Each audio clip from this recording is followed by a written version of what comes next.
Call this meeting to order. Please stand for the Pledge of Allegiance. I pledge allegiance to the flag of the United States of America and to the republic for which it stands, one nation, under God, indivisible, with liberty and justice for all. Please silence all your cell phones and take a moment of silent prayer.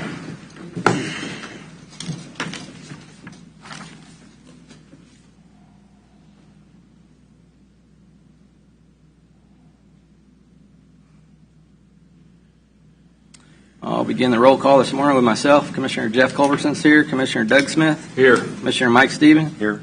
Commissioner Vicki Cos. Here. Commissioner Mike Smith. Here. All present and accounted for. Public comment. Have one person, Joe Herring, signed up for public comment. Morning, Joe. Joe Herring, Herring Surveying, 315 North 5th Street. Have a couple rezones today. Both went with approval out of the Planning Commission, here to answer any questions if they arise during that time. And then the comprehensive plan, it was a very good meeting that the Planning Commission had, and there was a lot of comments from the public that was well received.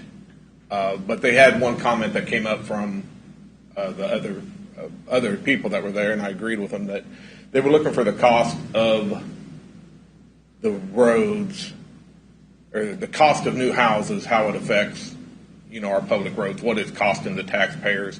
And we've asked and talked about that before. Never got that study. If new houses along county roads, if that costs the county taxpayers money, or if that makes the county money. And if that's something this board is willing to delve into and provide that information, I'd be interested to see that. So that's it. Thank you. Thank you. Thank you, sir. Yes, yes. Eric McMillan. Chairman, I signed up. I don't know on the website. Yeah, come on up. Okay, great. Thank you. Please say your Morning, name. Commissioners. Eric McMillan, Easton Township. Today you'll consider a resolution amending the current Leavenworth County Development Comprehensive Plan. And in this review process, somehow we transitioned, I think, from a more deeper look at this plan to kind of very incremental baby steps. And I'm not sure exactly why that is, when I think there's a lot of public interest in some significant changes in it. So what I'd like to do, bottom line up front, is request the BOCC, you commissioners, remand the recommended revisions back to the Planning Commission and staff to have three things amended into the comp plan. First, the comp plan needs to be revised to give you, as a Board of County Commissioners, a per rooftop roll-up cost. I think that's what Mr. Herring was referring to. The cost to taxpayers of new subdivisions in rural areas of the county. You, as a BOCC, need to know how much increased government costs, not just roads, but roads, public schools, law enforcement, courts and justice system, and other county services, infrastructure, and increased utility costs each rooftop will cost the current citizens and current taxpayers you represent before approving rezones. Both of the rezones that I believe you'll approve today are basically paving the way for new rural subdivisions, including the same basic recommendation referenced Golden Factor number 6, and I know you know what I'm talking about. And I quote, "In the event the parcel were to be developed as a rural subdivision, twice as many homes could potentially be constructed, which may have a positive impact on economic development." That's in the packet from staff that you'll look at today. How do we know that these subdivisions will have a positive impact on economic development? Is it just a guess? Where is the data and the analysis behind that conjecture? Is it possible the increased costs in infrastructure and government services will have a negative impact on current taxpayers and voters? You need this per rooftop cost to make informed decisions on rezones. It is not, I say again, not mission impossible to come up with it. Please require the comp plan to be revised to include a per rooftop cost for new rural subdivisions. Second, the comp plan needs to be revised so it stops ignoring the express will of county residents. In the community engagement section of that review, of the comp plan, page 47, it says 63.1% of respondents said development should be within existing municipal boundaries. Only 11% favored development in rural areas. In spite of this the adopted comp plan basically told respondents, Mr. Chairman, may I have leave to finish pretty quickly? Yeah, you can finish. It basically told respondents that your opinion doesn't count as much. We're mainly going to listen to the development interests. And it downzoned everywhere along paved roads to RR 2.5. Please recommend the comp plan be revised to honor residents' opinions. Lastly, can we all agree that current residents, taxpayers, should not pay for future subdivision development in rural areas when a majority of voters oppose it? Please revise the comp plan so that taxation to facilitate future subdivisions in rural areas comes only after a majority of county voters approve it in a ballot measure. Thank you. Thank you. Do we have anybody else want to give public comment this morning? Not signed up? Seeing none, we'll move on to administrative business. So, May is Older Americans Month, so we have a proclamation for the older Americans. To all citizens of Leavenworth County, greetings. Whereas May is Older Americans Month, a time for us to recognize and honor Leavenworth County older adults and their immense influence on every facet of American society. And whereas through their wealth of life experience and wisdom, older adults guide our younger generations and carry forward abundant cultural and historical knowledge. And whereas older Americans improve our communities through intergenerational relationships, community service, civic engagement, and many other activities. And whereas communities benefit when people of all ages, abilities, and backgrounds have the opportunity to participate and live independently. And whereas Leavenworth County must ensure that older Americans have the resources and support needed to stay involved in their communities, reflecting our commitment to inclusivity and connectedness. And now, therefore, I, Jeff Culberson, Chairperson, Board of County Commissioners of Leavenworth County, at the request of Leavenworth County Council on Aging, do hereby proclaim May 2024 as Older Americans Month in Leavenworth County and call upon all residents to join me in recognizing the contributions of our older citizens in promoting programs and activities that foster connection, inclusion, and support for older adults. May 1st, 2024. I think Connie's here. Good morning, Connie. Good morning, Connie. I just wanted to thank the board again for all of the support for the Council on Aging. And if I could introduce Jessica Pont-Bryant, our Human Services Coordinator at the Council on Aging, to tell you about an event that we're hosting tomorrow for Older Americans Month. Hello, good morning. We're very excited about our event in honor of Older Americans Month. This year's theme is Powered by Connection, and the Council on Aging has partnered with 20 vendors to host a positive aging resource fair scheduled for tomorrow, May 2nd. It's going to be from 10 a.m. to 2 at the Leavenworth County Council on Aging at 711 Marshall Street, Suite 100. We are going to have food. We've got bingo, games, blood pressure checks, glucose testing, and a multitude of resources. So we are very excited about the event and hope to see the community. Thank you. Thank you. Thank you. Think we all qualify to attend? I'm way up on top of that list. I saw Stephanie in the back. Connie, did you want to take a picture giving you this, or you want to take this? Stephanie, Stephanie. She disappeared again. they got her. Did they get her? All right, pictures. Picture time. Here we go again.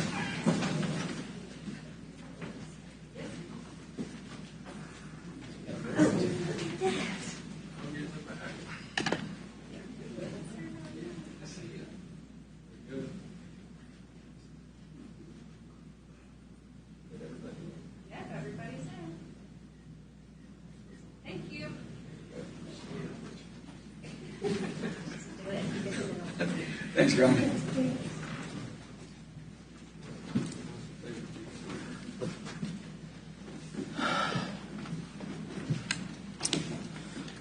Next in administrative business, non-sanctuary county proclamation. Commissioner Steben, you want to read that? Okay, this proclamation for Leavenworth County, and I'll read the proclamation. A proclamation of the Board of County Commissioners of the County of Leavenworth, Kansas, declaring the designation of Leavenworth County, Kansas as a non-sanctuary county.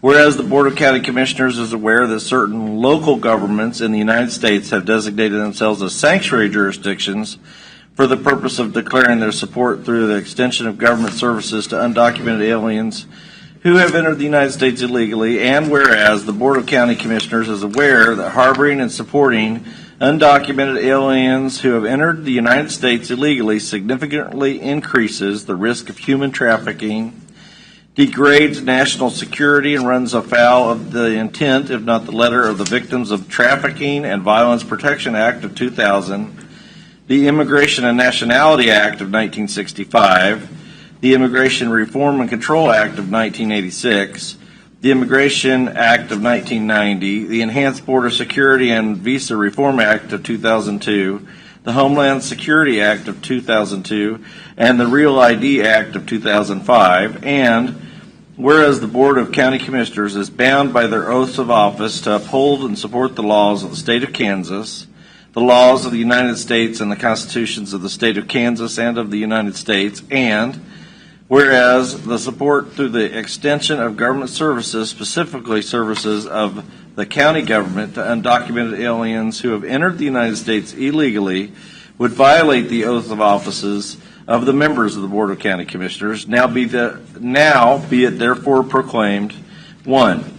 The County of Leavenworth, Kansas is hereby designated as a non-sanctuary county, and that the Board of County Commissioners shall not extend any local government services to harboring or support of undocumented aliens who have entered the United States illegally. 2. That the Board of County Commissioners shall work to assist local, state, and federal authorities in the enforcement of the laws of Kansas and of the United States, particularly as they are recited above. 3. The County of Leavenworth welcomes and supports those alien persons who have entered the United States legally and remain in the United States in accord with local, state, and federal laws. Adopted this day, first day of May, 2024. Very good. Any comments or concerns or questions on that?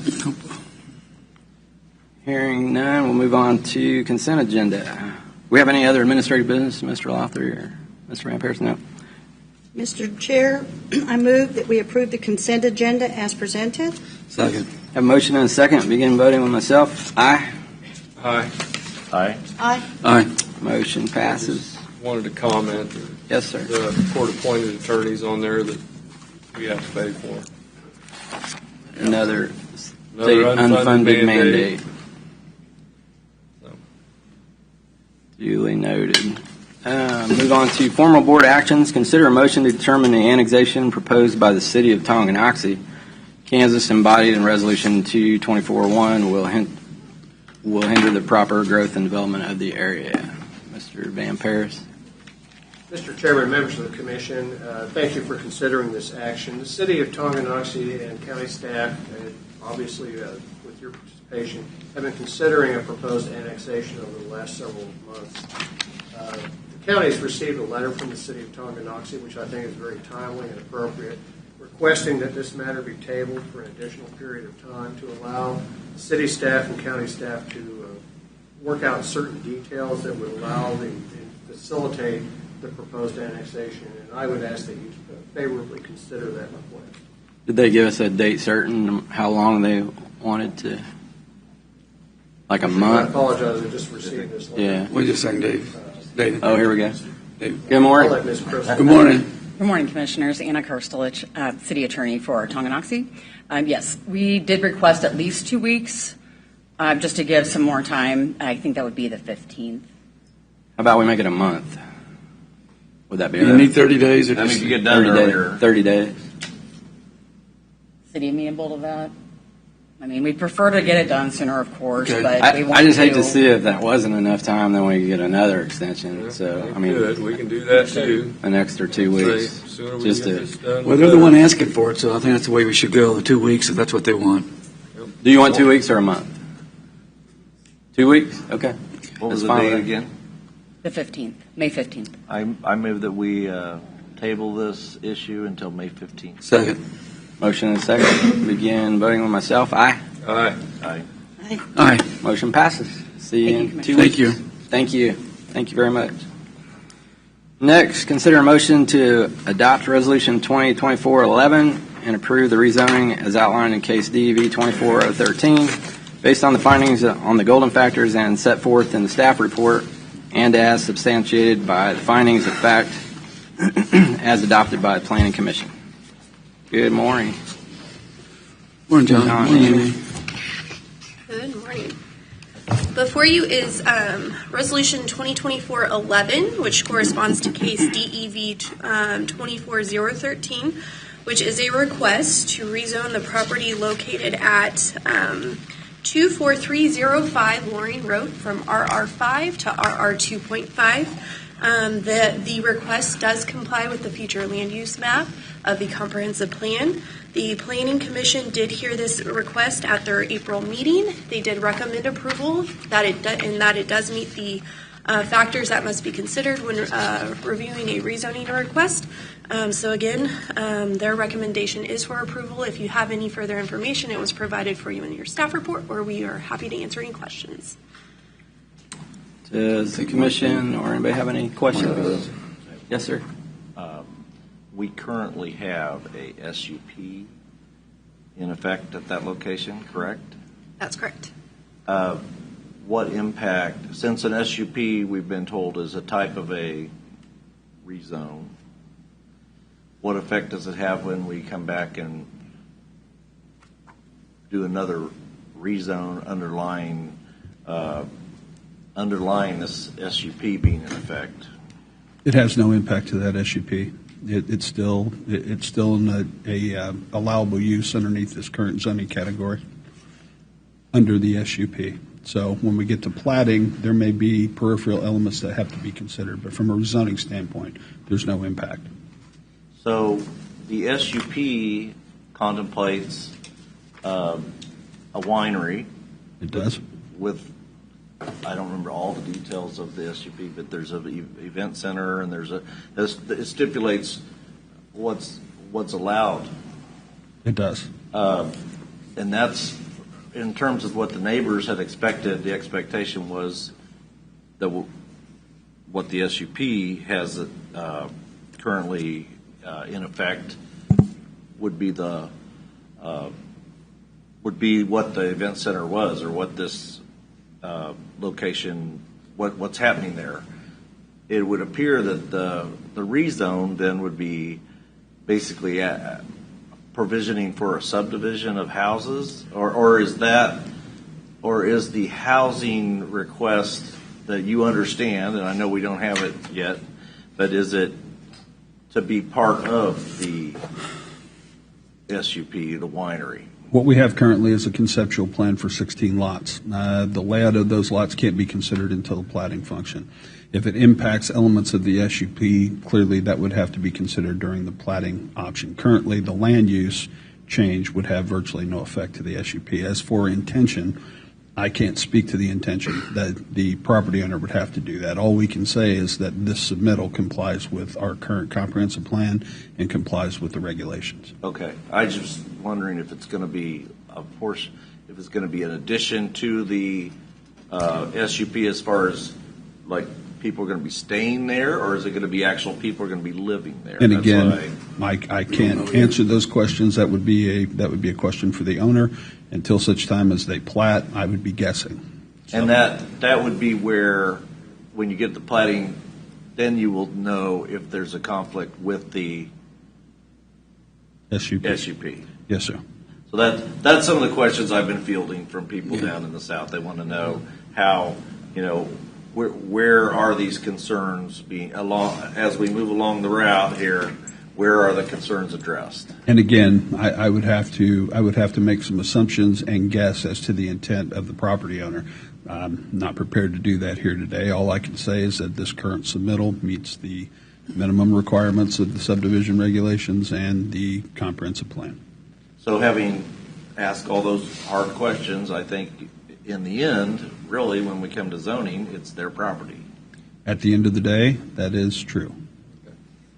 I had one question. Yes, sir. Looking at this, looks like there's limited road frontage on this. Most of it's turnpike right away. But at the end of the day, on a rezone, they could do a lot split and do 2.5 acre right there by the road on this. They could do If we rezone this, they could be one. It could be for one house. It is possible. Okay. Yeah, so this is not to approve the subdivision. This Right. No, this is just the first step. There's a lot more questions. This is basically the reason we do these is because our zoning map doesn't match our comprehensive plan. Because it would be almost impossible to do that all at once, so we have to piecemeal it like this. But if there was Yep. going to be just a lot split in a Yeah. 2.5 acre tract, that is preserving agriculture. Yes, sir. With that being said, I'll make a motion to adopt Resolution 2024-11 and approve the zoning as outlined in case DEV 24013 based on the finding of the golden factors as set forth in staff report substantiated by the finding of fact as adopted by the Planning Commission. Second. Have a motion and a second. Any further discussion? I do have one Yes, thing further to ask about. A couple years ago, or when this all began, there was an issue with the Kansas Turnpike Authority and the easement, the entrance, and all those issues. Are those all resolved now? Access components, again, will be addressed during the plating stage and will require KDOT input. So you're not certain on that then? I'm not prepared to comment on that today. Okay. That will be a function of the plating 'Cause process. that's been a live issue there. There are several issues there, but again, I can't speak to any of that until we move further down the process. Okay. I'm going to just make one short comment Yes, ma'am. that I was in opposition to the recommendation of having all of the property in southern Leavenworth County designated as 2.5. And so my vote will reflect that. I don't believe that the character of the neighborhood is such, and the road is not a finished road. And so I just want to make clear that, Explain. yeah, Got it. explain. Any other discussion? Hearing none, begin voting with myself. Aye. Aye. Aye. No? Aye. Motion carries 4-1. Next, consider motion to adopt Resolution 2024-12 and approve the rezoning as outlined in case DEV 2424 based on the findings of the golden factors as set forth in the staff report and as substantiated by the findings of fact as adopted by Planning Commission. All right, this is Resolution 2024-12, which corresponds to case DEV 24024. It is a request to rezone the properties located at 22482 and 22552 163rd Street from RR5 to RR 2.5. This does have a concurrent application for a tract split. They are wanting to split off an existing house site to 2.5 acres. This request does comply with the future land use map. Therefore, actually, it does not comply with the future land use map. However, it is designated for residential 3 units per acre. And as we've discussed previously in other rezonings, staff does recommend approval on these situations because there's not the sufficient utilities out in this area to support density at 3 units per acre. So we do support the 2.5 rezoning. The Planning Commission did consider this agenda item at their April meeting, and they also recommend approval for this request. So if you have any other questions, let us know. Otherwise, the information is in your staff report. This is baser area, so it'll be 3 units per acre someday. Okay, you're right. Did you want to do that? Let's see. Mr. Chairman, I move we adopt Resolution 2024-12, approve the rezoning as outlined by case DEV 24-024 based on the findings on the golden factors as set forth by staff report and sustained by the findings and fact adopted by the Planning Commission. Second. Motion and a second. Any further discussion? Seeing none, we'll begin voting with myself. Aye. Aye. Aye. Aye. Motion carries 5-0. Next, consider a motion to adopt Resolution 2024-13, a resolution of the Leavenworth County, Kansas Board of County Commissioners amending the Leavenworth County Comprehensive Plan. Morning, John and Amy again. As you know, by statute, the Planning Commission is required to review the comprehensive plan annually. What you have before you here today is, in essence, some editorial elements in the implementation plan. Those are the actual changes. The other components that come from that are actually action items that were previously determined in the comprehensive plan that we're pursuing under text amendments at a later date. Some of those study sessions have already occurred at the Planning Commission level. I believe you'll have an upcoming study session on those text amendments. So what's before you today is amending the action matrices, putting the appropriate responsible parties under the appropriate sections. At the time the plan was formed, we had no economic development department. Obviously, that has impacts on implementation. Amy will give you a short presentation over what the changes actually are. But what you have before you today is this: changes to the action matrices, which you should, in my opinion, address every year during that annual review. And with that, I'll let Amy give her presentation. Absolutely. So before you are proposed amendments to the strategies that were identified in the comprehensive plan. The first series of strategies is for the holistic implementation measures. So these are the overall measures that one must take when approving and doing work in a comprehensive plan. The first item there is under Strategy 4. It includes reviewing the capital improvement program. That is currently not something that we do. So, of course, we want our strategies to reflect what we actually do each year. So we are recommending taking that out and just reviewing the comprehensive plan in regards to the county budget and so forth. The next item is under Strategy 5. There's actually two. The first one is to regularly maintain and update the plan website. We did have a website. However, after the plan was adopted, that website was discontinued. So it does not make sense to keep this strategy in there because we cannot maintain it. The second is to utilize the developed project branding style guide.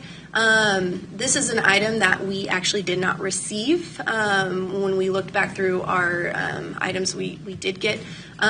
We will, in the Planning and Zoning Department, ensure that any information that is sent out about the comprehensive plan somewhat matches the style guides of the comprehensive plan, so it does have a cohesive look. However, we do not have the right tools to do it exactly. So once again, we're just asking to remove this because it's not doable. Any questions on this slide? Hearing none. Nope. All right. And then the next one, as John mentioned, when the comprehensive plan was created, we did not have an economic development director. That has since changed, and a lot of the strategies that were identified in the comprehensive plan deals with economic development. So we are just recommending transitioning the responsible entity from planning and zoning or other entities to the economic development director, as he is now the appropriate person to review and really be the responsible party for these items. And just to interject here, before we took this to Planning Commission, we did have every department head review the comp plan and the responsible elements in the action matrices. So everybody's aware of this and agrees with this particular submittal.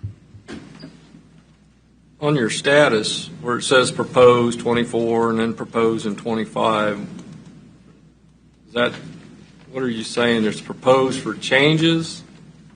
Because some of it's not highlighted on your proposals, I think. Well, you'll see in the action matrices an approximation and a priority line. So you'll see a medium or a low, and then you'll see an approximate start date to progress forward with that particular vision.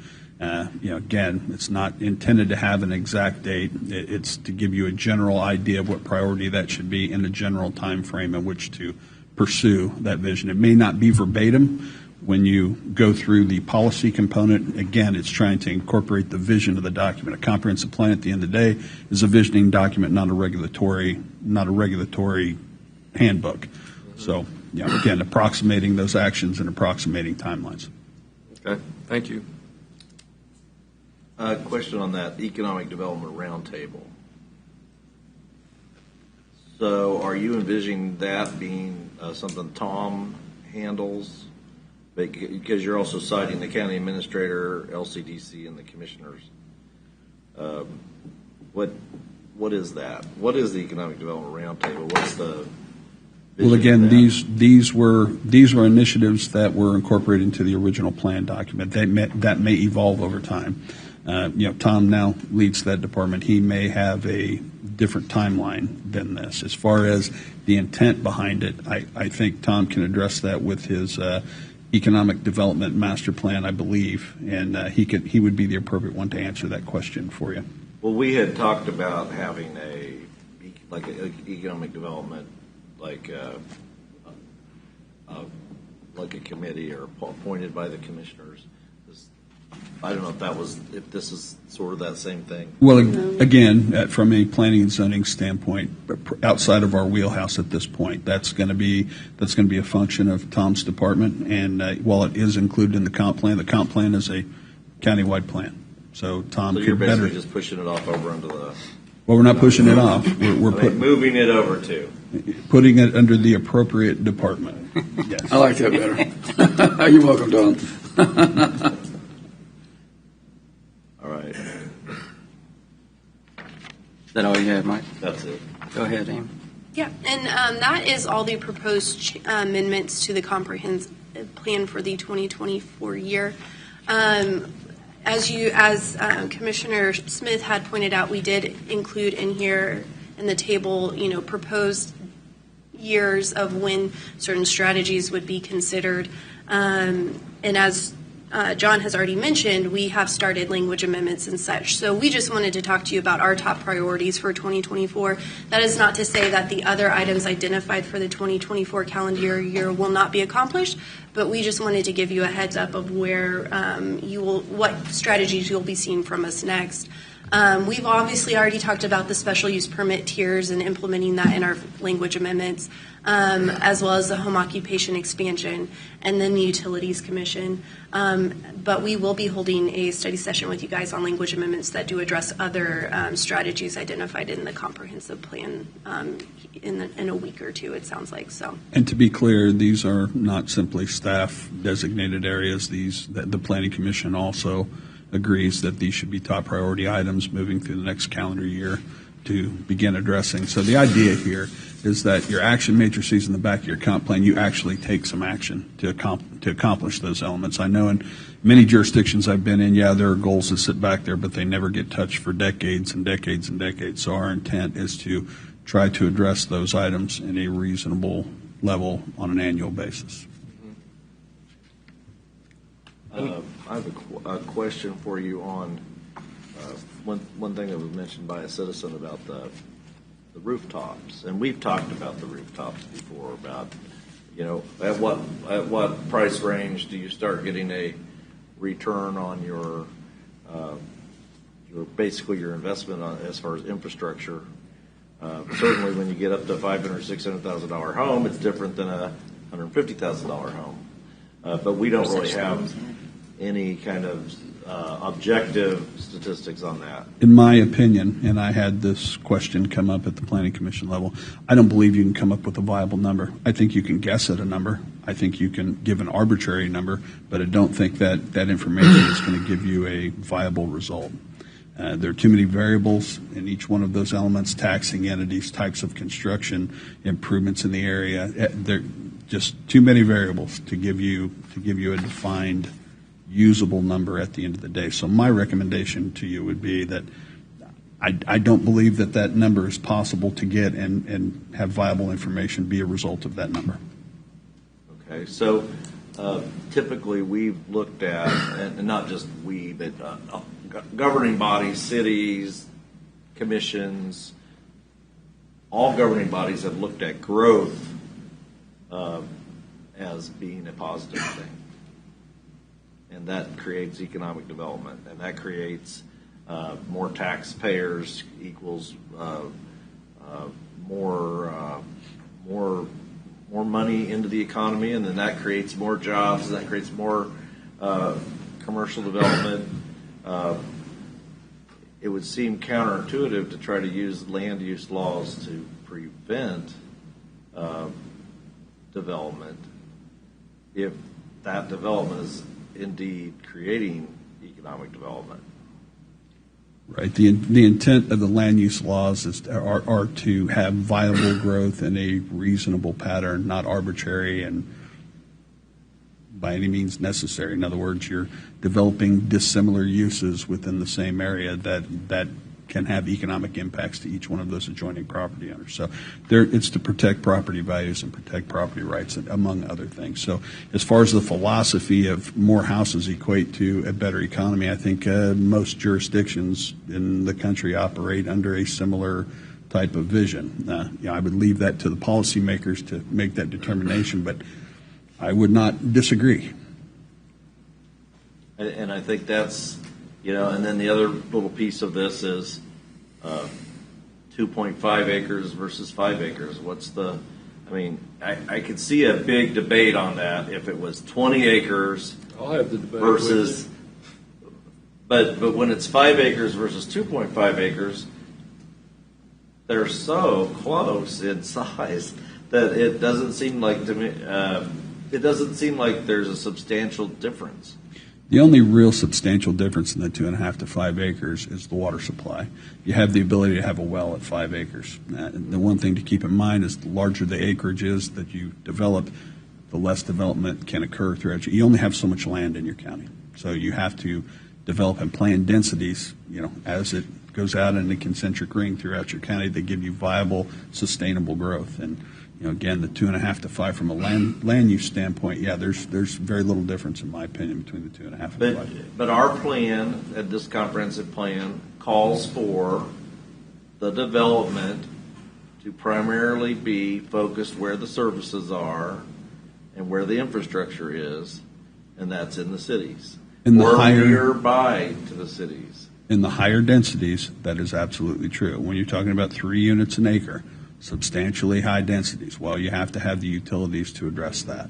And some areas that are developing next to these cities don't have those available utilities, so you're seeing 1 acre developments, which are the highest densities you can get at the county level. Which is, so for folks that are concerned about that, this plan is already also concerned about that because we want to keep the growth in the cities or nearby the cities. We're trying to not encourage, whatever government can do, but government only has so much role here. Right. So just to maybe encapsulate this and package it, the 1 acre zonings, which we're talking about right now, are only possible when you rezone to the higher density elements. So the future land use plan would have to call for the 3 units per acre, a higher density component. There is no 1 acre designation. So once you get to the 2.5 in the comp plan, you certainly couldn't do your 1 acre subdivisions, which means it pushes it closer to the city. So the 1 acre designations you see are around each one of the cities.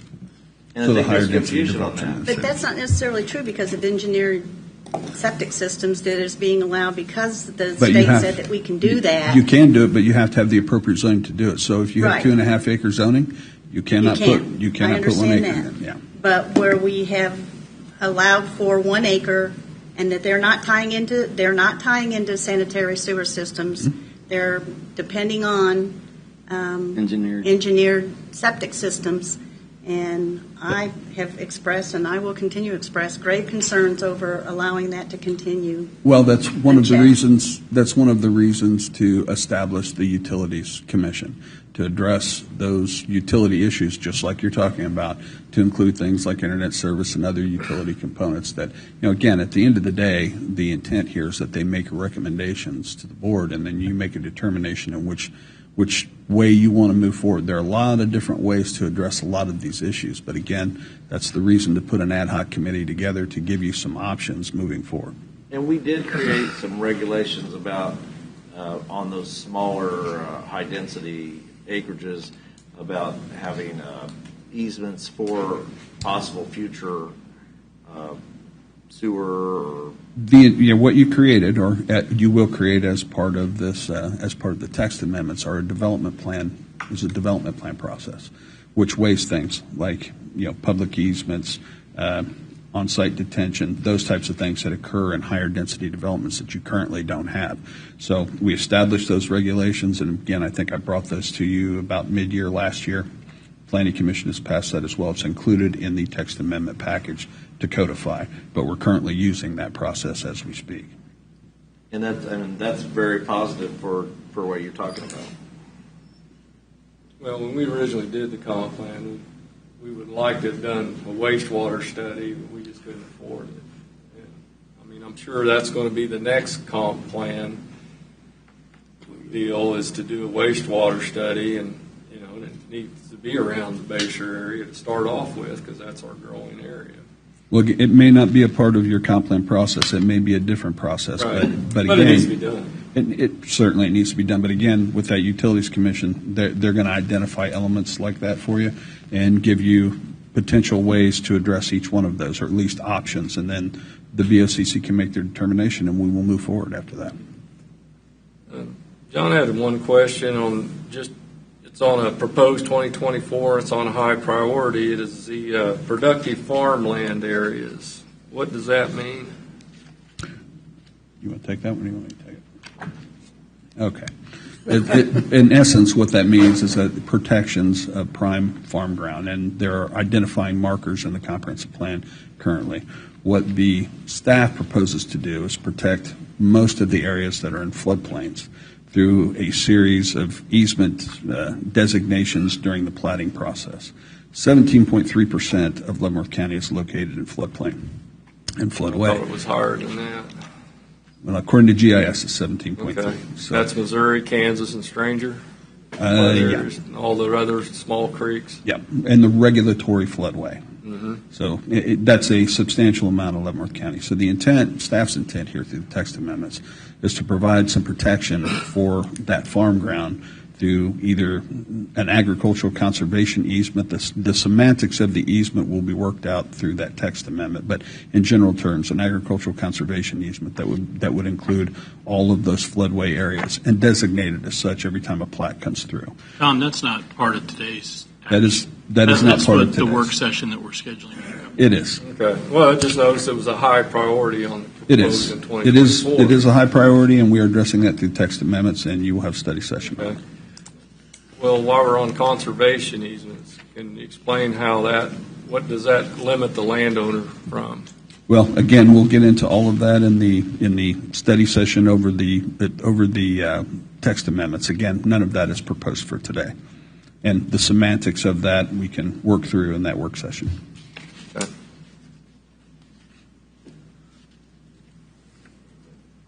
Any other questions? So basically, the only thing that is coming before us today is to just do the text changes of removing certain. The action The action matrices matrices. edits, right, and so they go to the appropriate department, taking out things that are obviously not there. There's no reason to keep those in your action matrices if you've already accomplished those or they're under the wrong department. They need to be corrected. So I'm just a little bit confused, because then we're not really looking at the plan itself. I mean, Well, when you review your plan, you review it against your implementation plan. The intent is never to rewrite the plan on an annual Right. basis. What you do when you're reviewing that annual review is you're going to these action matrices and determining, are you on schedule with everything that this has determined, and what part of this matrix is either applicable or not applicable. And that's what I'm saying. As the Board of County Commissioners, we received this packet on Friday, and this is Wednesday. And to have looked through and seen whether or not we feel, as the Board of County Commissioners, I know that the Planning Commission has looked at it and said, yes, they gave their approval. But I think that we have not had a strong opportunity, or personally, I haven't, to really go and say, yes, this still is applicable. This is something that I think that we don't want to have. And so what is the urgency of having this approved today? I guess that's my question. I'd like to sit down and even discuss some of the thoughts that went into with the Planning Commission when we have the work session with them, just to kind of have that. Okay, Mark, you said you. Yeah. So there is no urgency. This is something that is given to the direction of Planning Commission, the Planning and Zoning Department to renew or review, Right. annually. This is just the process. So it went through the Planning Commission downstairs, or I always refer to it as downstairs. Now that you guys are up here, I should quit doing that. But they went through the process. They had the public hearings and so on. Right. And this is the result of that. So there is no urgency. The Board of County Commissioners can put this off a week, 2 weeks, a month. From our standpoint, there's not an urgency. Yeah, If you need more time to curious. review it, I think that to John's point, there aren't a lot of changes, and Right. there won't be a lot of changes unless it works through the Planning Commission first, which is usually complaints or complaint-driven, let's say that. So if y'all want to table this today, that puts us in no kind of a bind at all. No, I'm just, And then we're because I'd like having to a have, work because we're having a session work next week? session.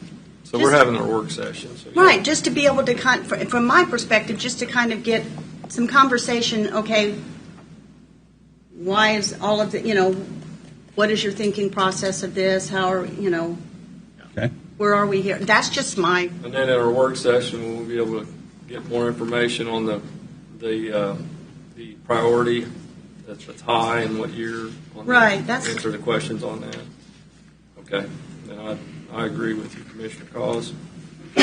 You also have a work session with the Planning Commission. Right, next week. right, So- that's why I said I would like to have the chance to sit down and just, because I highlighted some stuff because I was like, okay, is this, and do we agree as the Board of County Commissioners? That's the priority part of it. Right. And again, I know it's in the comp plan. I Right. understand that. Yeah, no, I, From a staff level, it's just a statutory requirement Right. to review that plan on an annual basis. And as a general rule of thumb, when you provide that review, you typically want to make sure your action matrices are compliant with your current process. Right. So that is something that you'll see on an annual basis from us. And it's just recommended to be on an annual basis review, but there isn't anything that's saying we couldn't change this thing every couple months if we wanted That's to. correct. We You could can do it bring more, this up. but at a when I minimum, got you have here, to it do sat it on one the time a shelf year. for 12 years. Yeah. I know. Every That's why when we came in, Every we year. said, no, we're going I to said- get this done and do it again. Well, But- that's when I. Well, my point is, even if we adopted this Right, today, right. in a month, we could come back in and change Review it. So it's not You set could. in It just stone. would require the planning commission to be involved in that process. But Yeah. yeah, there's nothing that precludes you from, addressing it several times a year. But again, that minimum one time a year is a statutory requirement. I have no problem with tabling this. I have a question for John. Yes, sir. John, I've talked to a couple planning commission members, and they have told me that they're of the view that sort of what you've said is that this is, when we're reviewing this, we're mainly tweaking it. But let's say, what would be the process if someone said, we want to go to 5 acre on our land use plan? Would that come through this process, or would that be through a different process? In my view, it would be through a different process. When you're talking about an extensive rewrite of your comprehensive plan, you're talking about a substantially larger section of resources being thrown at that. That doesn't occur in a month or two. That takes a year's worth of planning and then a year's worth of meetings. As you know, you went through the process before. 18 months. So any major rewrite, and typically, again, comprehensive plans are good at a minimum of 5 years. Most around the 10-year time frame is when you want to, unless major developments happen and major development patterns change, you don't necessarily want to rewrite that plan. Well, John, that's the reason we do it every year, is so we won't have to do the rewrite. And It's what this not- county paid right before I came on board was a small. $285,000. Thank you, Doug. So A the small idea- fortune. So I think this 1 year. I do tend to agree with Commissioner Cos that there's a lot of information here coming in on a Friday, and maybe the Planning Commission, a little conversation with them, moving this down the line would be better for today instead of getting into all these questions that we're going to talk about again later. Okay. So for folks that are out there that are wanting to make big changes to this plan, what's their recourse? Do they come and talk to the commissioners? Do they go and talk to the planning board?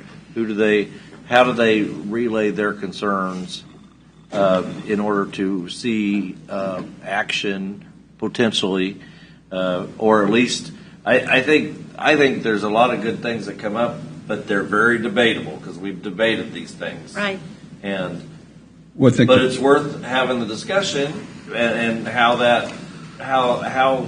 you see the process working for that? So again, I think that is, on an annual basis, your boards, your planning commission, and all of you make a determination if your plan is still on track with what the current development trends are.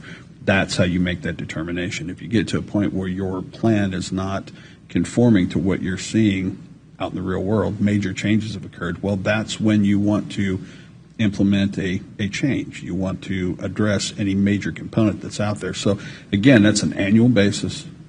They can come to you as a board member. They can talk to the planning commission members.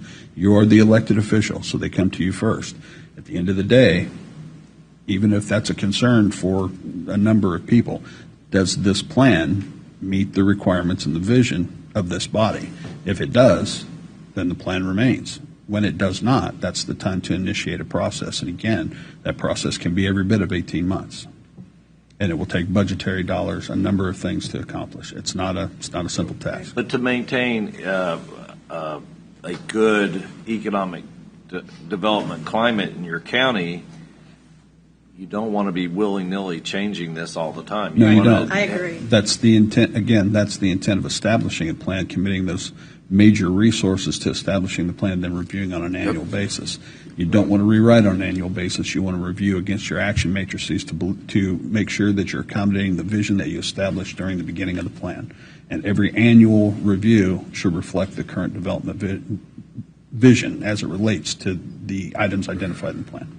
And I think just my opinion, that down in the southern part of the county where we have the Panasonic plant and we have all the growth, I think what we have adopted is working very well. And I know the argument over the 5 acres and the 2.5, I know that's a live argument. But when you're moving so many people in and we're having so much development, I think it's working well. I agree. I just think that when we have designated certain things, and then with the Planning Commission and with the Planning and Zoning Department as high priority, we need to make certain that we're prepared as a Board of County Commissioners to say this is a high priority. We agree with this, and we want to make sure that we have met what the needs are to implement and to make sure that remains on that track and that we don't lose track of it. So it's just, maybe for next year, the Planning Commission meeting should be held with the county commissioners, and then after that come back, because we can get a lot of these questions, or some of these questions that the commissioners are addressing. I think we might put this ahead of it, just from what I can see, because I think there's some questions to be asked with the Planning Commission board also. So just a thought. Sure. And just to be clear, there are two separate things here. The editorial element that you have before you today, and then the changes in text amendment, right, which is the meat and potatoes of the action matrices, that are two different things, but they're a function of the plan. So I just want to make that clear to everybody on the I just think sitting down with them, and I understand that, John, you're absolutely right. I understand that, but I think people will be more comfortable once we have that conversation with the Planning Commission one-on-one with the folks up here. Just my 2 cents. Well, it's just, there have been some changes. Seems like, and there's been some friction and things, and I just think that would be a good place for us to just kind of sit down with them and then come back, and we have now kind of come to terms and listened to, even if we have heard videos or whatever, that we can just kind of then be comfortable with saying, let's move forward. Feel comfortable and we're going saying forward. This is good, because it's not going to be too long before we are going to run out of the time for we're at 5 years now, correct? You are, but again, I think you're right at 5 years, but I don't see a huge development pattern change. I don't over either, that but I'm just period. saying so that we know that Right. we have several years, but then we can begin to anticipate, plan for, budget. I mean, all of those things based on some of those conversations. That's true. Yeah. With all that being said, I make a motion to table Resolution 2024-13. Do we need to do a date certain, or are we good with just tabling? I'm just going. Go ahead, Dave. You do it indeterminate. I just left it open. Second. I have a motion and a second. Any further discussion?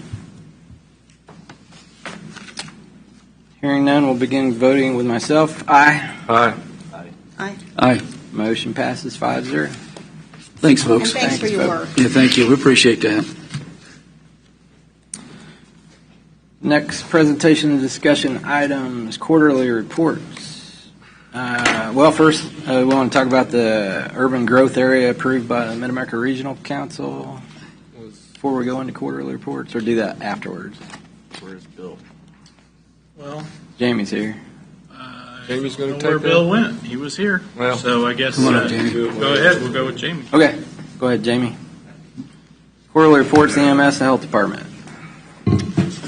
Morning, Commissioners. Morning. Apologize, I was supposed to be here last week, but I was a little under the weather, so we had to reschedule. And I was fortunate enough to sit through economic development. So we'll start with EMS quarterly report, standard report given to you. We're on track budgetarily. Revenue, we're ahead of the game a little bit. We ramped up a little bit because we knew that my coder out there was going to be going on maternity leave. So we were trying to get ahead of the curve a little bit before she's gone on her maternity leave. Her and her baby are doing well, and hopefully we'll get her back soon and make sure that there's no disruption to our revenue and coding and such for billing. Statistics, we're on track. You can kind of see the trends, and the comparison is estimated below. So if we remain on what first quarter looks like, we're going to pretty much stay on track with a little bit of uptick. But again, I always look at the last 2 years, and the last 2 years are right within range. We were transporting a little bit more than we did in the previous year. There's a couple hundred extra transports, but total calls didn't change. And again, that just depends on how the calls roll and what the calls are and whether they need to be transported to a hospital or not. So statistically, we're on track really with what's kind of happening out there. Page 3 again are just the statistics. Page 4 is the demographics that I break out for everyone to kind of see where calls are rolling throughout the county. Vehicle maintenance for the first quarter, we've been, knock on wood, pretty lucky. We're staying within where we need to be. The good news, though, in the vehicle maintenance, we just had last week, I had a Zoom call with our manufacturer. We are going to receive our vehicles probably late October or November for the 23 and 24 unit will be coming in. So they already have the chassis. They're sitting at the factory. We're just kind of in line to get on board with that. So we had our pre-build meeting. Our 2025 chassis also is scheduled to arrive, and we will take possession of the 2025 chassis sooner than we thought. Good. We should be getting that in January of 2025. So that's a plus when we thought that 2025 truck may have been coming in fall of 2025. So that will get us also 3 more units within warranty again, which also then drives down some of those maintenance costs on when things are going awry. So when did we order the 2025 unit? We ordered the 2025 unit last year. Just so when we're talking about these units, it's like, oh yeah, great. The 2025 unit's actually going to get here in 2025. Right. We ordered it in 2023. Right. It's still exciting that it's coming, though. Be on time. This is true. And as we go through, I will be visiting with Mark in regards to putting together, obviously, our reserve plan, where all the funding of units come. Because of the cost of these new units and such, just exponentially keep rising, there are some advantages to what's called a remount, and that's basically taking the box in the truck back to the vendor. They take the box off and put it back on a chassis. It's not just taking it off and putting it back. They put all new lights, all new switches, almost a new truck, but there is a substantial savings to that in the essence of about $80,000 to $90,000. But you can only remount a truck once. But I'm putting together a kind of a comprehensive plan of what that can look like over the next several years to be able to do that. And what that will do is, if we buy off on this and really make the plan work, holding back that 25 unit that we would have traded in, send that truck back to be remounted, and that would be the next year's truck coming back. Jamie, when you do something like a remount factor, does a warranty or anything come with that? Yeah, full warranties, full everything back from, because it's a brand new chassis, brand new truck. Okay. They warranty all the lights again because it's all new lighting, wire. What you're basically not replacing is the aluminum.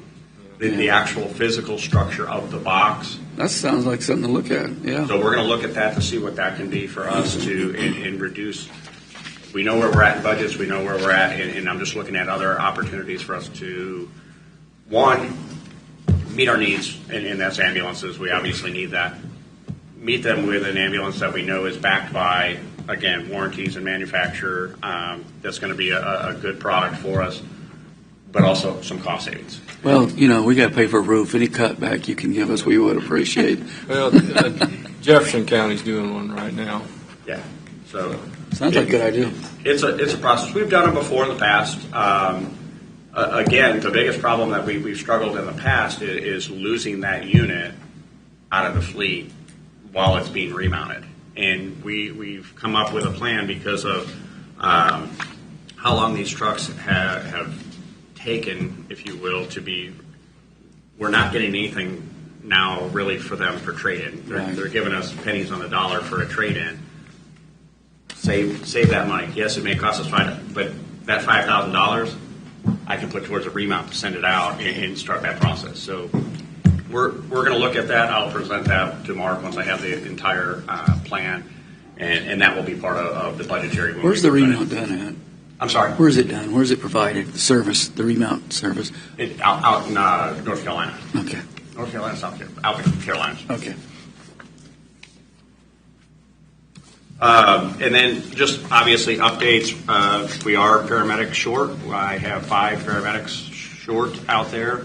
That's a problem. We have a lot of overtime kind of happening, and we're actively looking. One of the big issues that we're looking at, and it was presented from some of my line and shift captains, one of the issues that a lot of the other metro EMSs and services out there, it's called lateral pay. In the issue that they're offering lateral pay, meaning they're paying for your experience. And that's something that I'm getting ready to also look at to see how that could impact and affect. Because if somebody wants to leave a service and they have 5 years as a paramedic out on the streets, they don't want to start back over at step one.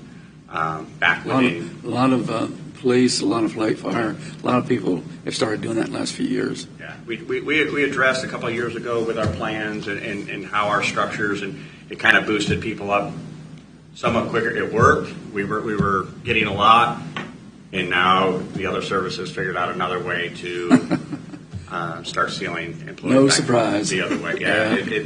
The unfortunate part is the pool is very small. Yeah. It's a very unique pool of individuals. Paramedic school is not a short time frame. You're looking at anywhere from 18 to 24 months minimum before you're going to get a paramedic. So retirements and a lot of different things have driven shortages. I mean, we lost 3 just in retirements in the last year. Within my organization, it's great for promotional and move-ups and such, but to backfill those, it's a long and lengthy process. So we're looking at things and ways.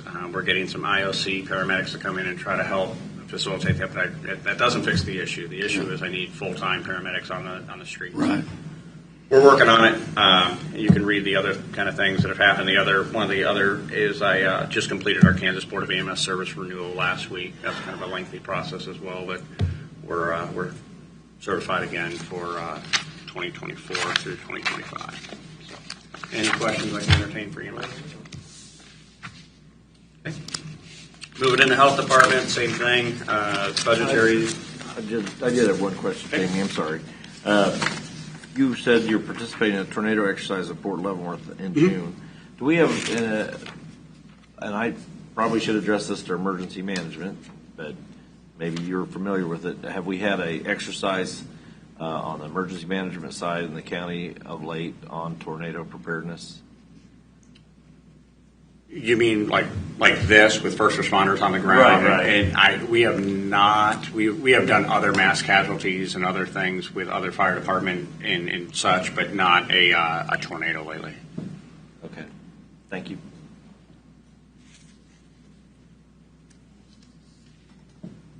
Go ahead, Jamie. Moving into health department, again, budgetary and expenditures are on track. You can see we did receive back approval for our grants for the next state fiscal year. So Starting July 1, we'll have all the grants that we applied for aid to locals. All that was approved.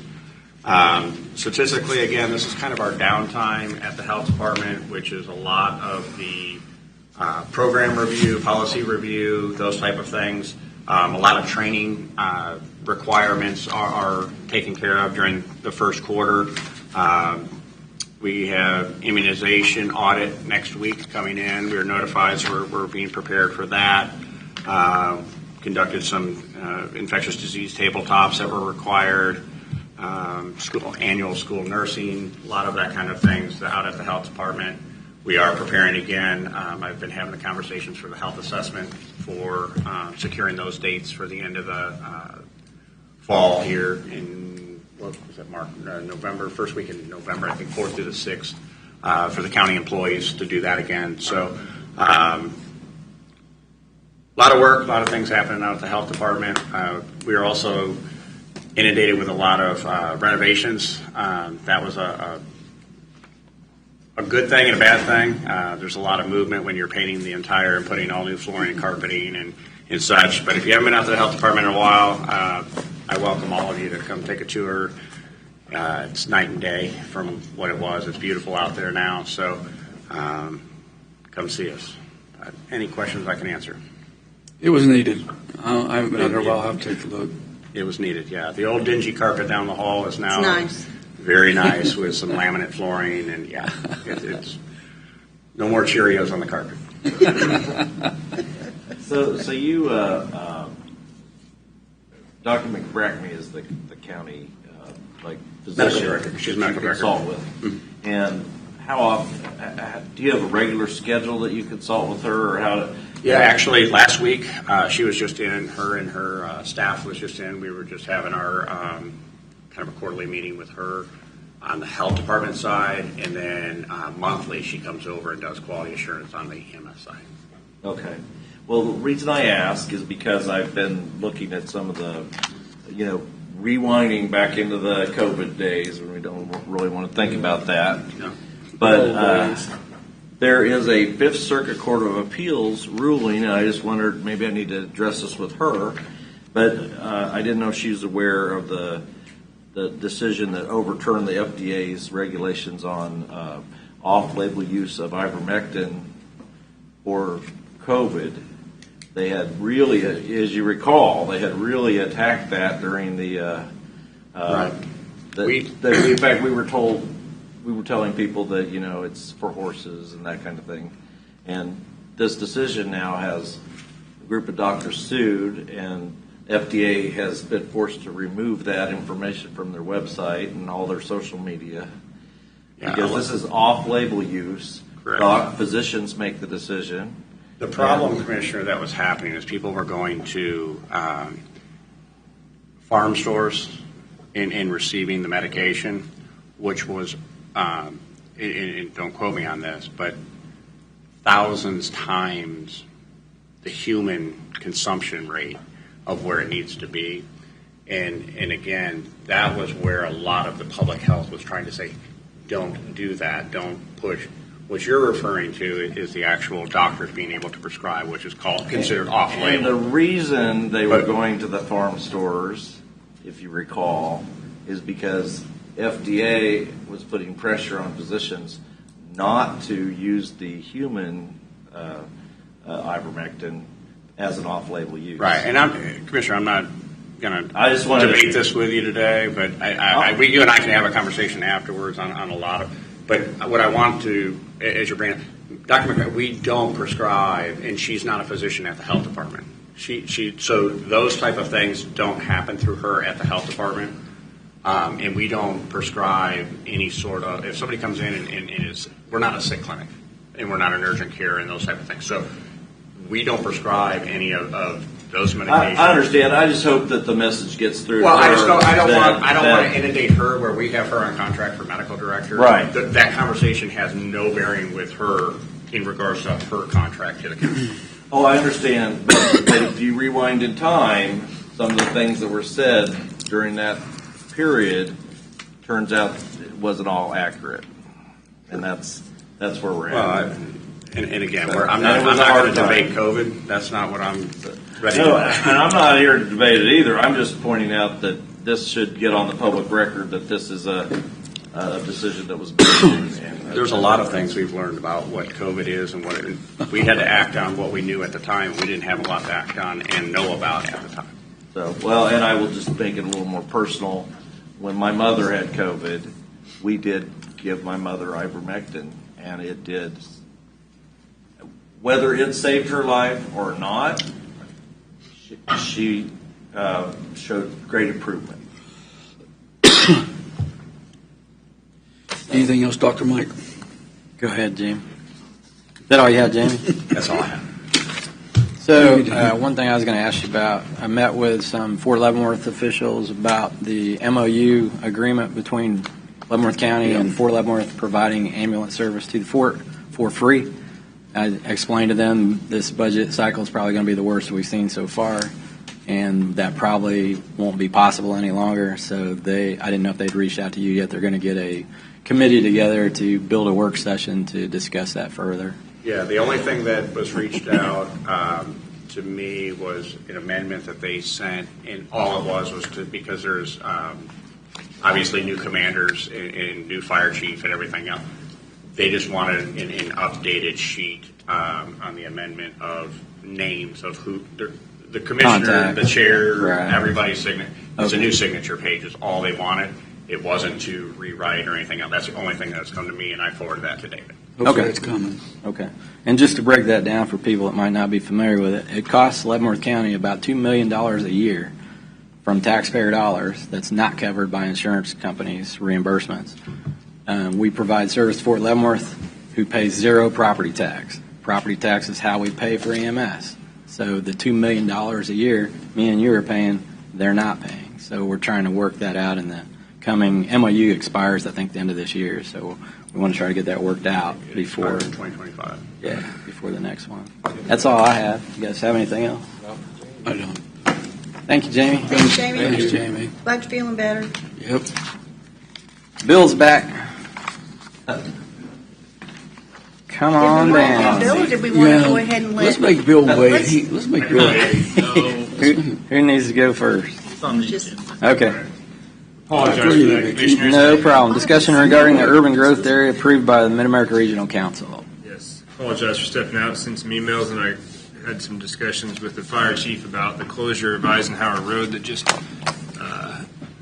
had taken place there yesterday, and how long it would be before they dug the road out. So we did research and speak to a lot of folks, both with KDOT and the Mid-America Regional Council, in reference to the reclassification of roadways from rural to urban in the areas surrounding Basehor and Tonganoxie. The representatives from Mark had provided us verbal information that was contradictory to previous statements, so we wanted to make sure we were clarified where we stood with the grants. We ended up speaking with at length over email with Dawn Husky. She is the Assistant Bureau Chief at the Bureau of Local Projects at KDOT, and she provided us some very good direction on the KDOT programs that we had concerns with regarding these reclassifications. And her statements were the change would not have an effect on the Bureau of Local Projects programs, all of federal aid except for the Kansas Local Bridge Improvement Program, which is the grant funding source that we receive funding on Golden Road to replace the two bridges down there. There is also not a classification criteria for the Kansas Cost Share Program, and so those roads would not be affected by this change either. Basehor had concerns with the change and the impact on the Metro Green Trails Program. I did not look into the Metro Green Trails Program since historically we don't apply for walking trails through or along county roadways. There is FHWA guidance on functional classification that is provided, and it states that urban boundaries do not change the eligibility of rural or urban classified roads for federal programs or policies. And so they state that what programs you are eligible for. Could you read that again? It states, in quoting it directly, it states that the change, it states that urban boundaries do not change the eligibility of rural and urban classified roads for federal programs and policies. It's actually on page 58, section 6.3 of the Federal Highway Guidance on Functional Classifications. So we found that statement, and that also coincided with the Bureau of Local Projects statements. We did speak with Selena Zapata-Buer with the Mid-America Regional Council, and she stated it does not change the eligibility criteria for their grant processes. Any area inside the MPO or the Metropolitan Planning Organization's area, the whole Mid-America Regional Council, is eligible for grant funding, so it does not change that status either. So it appears that there are a possibility that it could change the status of the Kansas Local Bridge Program, but these areas don't have bridges that would be eligible for those funding sources, and it could change possibly, and what Baser was concerned with is the Metro Green Trails, but it appears that the impact may be low. I do not know the impact, and I have not been able to find an answer specifically with our local funds that we do receive from the city county highway funds. It could have an impact on those and what percentage of funding we receive. But that would be something that's calculated on a county-wide basis, so the area specifically that we're talking about would not be overly significant. There would be a reduction, but it would not be a significant reduction when we look at the total miles of roads. So would we apply for funding through Mid-America Regional Council on any of these roads that are in this area? We can. Not that we will necessarily, but we could. 158th Street south of 24 Highway. At some point, I would assume that the city of Baser is going to want to make that into a complete streets project that connects those areas to the south with sidewalks down to their schools. But that would be a project driven by the city of Baser. Mm-hmm. But it does not stop us from applying for funds. It does not. Yeah, I'm just talking about ours, the ones that's got county route designations. According to this, it does not make a difference. Okay. So you said the Kansas cost share program. I'm trying to rewind when you began this conversation. It does not affect. No, that is what they put in writing from Kansas Bureau of Local Projects, is that there's not a classification criteria for the KDOT cost share program. So therefore, that's good. But bridges are affected. Bridges, we do have some bridges in this area, Tonganoxie. Well, bridges are impacted by county route designation and by traffic volume. So depending on the source of the funding, yes, it would impact bridges, and it would impact the off-system bridge program or the local bridge program or this new KLBIP, Kansas Local Bridge Improvement Program. All of them have different criteria, and they are very linked to the road classification. So the bridges are the most impacted by the change.